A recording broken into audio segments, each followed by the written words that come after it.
Macca's Guides.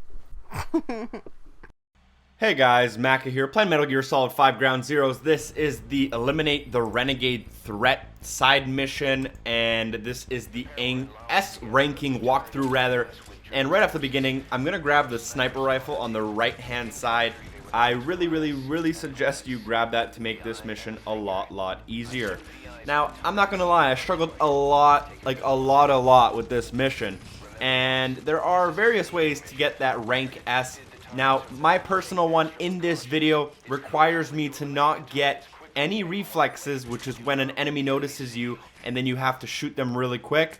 And I also had to make sure to not get any enemy combat notices. So that happens when a enemy notices you after trying to reflex, and basically they alert their other teammates and they all kind of go searching for you.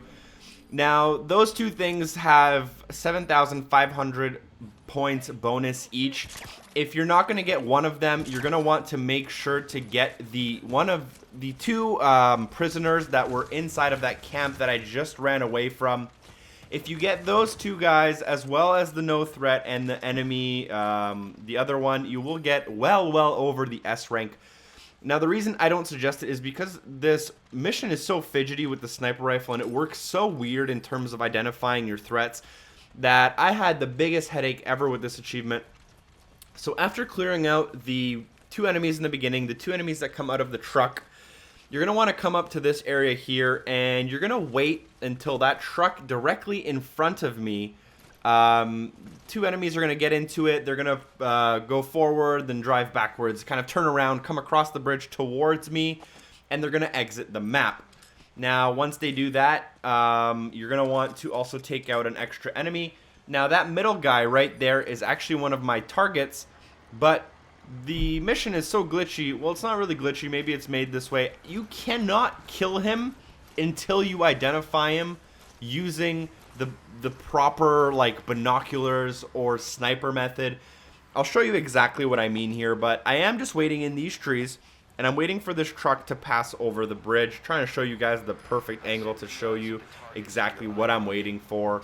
Now, you can do this a little bit faster than me if you want, but it's not necessary. Now, once that truck does go away, I'm going to zoom in on that middle guy there and try to identify him, but obviously that's not working because the game hates me. And eventually I use the sniper rifle and I zoom in 3 times with the scope to really look in close on his face, and then it finally identifies him, and now he is technically killable. I do not suggest you kill him, because if you kill him, the other guy will start running away. So we're going to just leave him there now that we've identified him, and we're going to put this guard in this booth to sleep, because this is the way we're going to be exiting. It's the easiest way to exit, and definitely the least resistance to exit this way. Now we're going to make our way to the left of the map, I guess. If you're going to climb up the hill from the start, it would be to your left. And there's a variety of enemies that might see you here, depending on how fast or how slow you did this first section. Now, again, because this is a slightly longer method, I guess you could say, there is faster ways to definitely do this mission. Because it is a longer method, you can actually take an extra 2 to 3 to 4, even 5 extra minutes, and you'll still get the required number of points for the S rank. I'm going to tell you what I'm setting up for. I'm basically setting up a route here for my escape and making sure these guys who might get in my way will not get in my way. And this one guy tends to wander a lot, so I wait for him. And now that I finally started waiting for him, I figured he's going to take his sweet time. So I also mark the guy in the tower on the left-hand side, to my left currently. Now, I'm going to use my pistol to take that guy out as soon as possible. So there he goes. He's going to take, I don't know, 6 shots. Nope, 1 shot. And now that he's down, I'm going to climb over the fence and take out this other straggling dude that I've marked. Now, with this dude, you can take your time, do whatever you want with him. You can actually leave him for later, but I don't suggest it. You're going to want to tag him as soon as you can.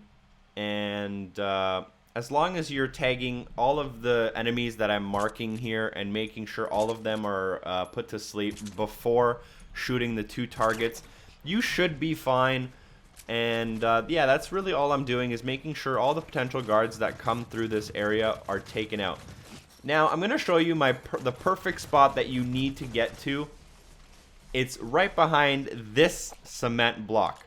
And there's various reasons you need to be here. It's because you can actually see both enemies from this spot pretty easily. However, the first enemy that I marked, he's actually too far from me to be able for me to identify him from this spot. So, even if you know it's the middle guy of the 3 guys in the tower, you can't actually shoot him. The game won't let you shoot him unless you identify him, which you cannot identify from this far away. Hopefully that makes sense. I think it does. But basically, you have to remark the guys in the tower or else they'll kind of disappear. Make sure you have that little yellowness around. And we're going to basically wait for this bald white guy right there. And once we see him, he wanders around a few times. But once we see him, snipe him in the head. Bam. And now you're going to run away as fast as possible and don't get spotted. I mean, sometimes there are a few wandering enemies back and forth. You're going to want to make sure you watch out for them. Once you shoot the guy, sometimes enemies will let the other guards know that there was incoming fire and they're not sure where it's from. And sometimes people will start spreading out. So as you see this guard in front of me near the bridge, he's told to go inspect some stuff. And he will actually go completely away. I didn't know that, so I decided to try to take him out. Shoot him a few times, that's fine. Once he's put to sleep, there was actually a second guard that ran right across the screen right there. You see him in the right side. But once that guy is down, we can finally exit the mission directly from where we came from. You can actually sprint straight across there as soon as those 2 enemies cross in front of you. And that's it. So yeah, you can extract yourself using the helicopter. But you don't have to. You can just run out of bounds, which, so yeah, don't forget about the last guy here. And you're going to need to be close enough to him to be able to do that. Bam, headshot, run away as far as you can. And thank God if you got an S rank, because this mission is a big headache. Hopefully that was helpful to you guys. This tactic, I tried it twice. It works every time as long as you play smart and make sure to knock out the correct guards. You can get it down to 5 minutes if you're really fast, although the extra points don't really matter. And again, if you need the extra points, you can also rescue the additional 2 guards, which will get you 7,000 points. Anyways, guys, thanks for watching. As always, make sure to comment, like, and subscribe. Hopefully I'll see you in my next video. Peace!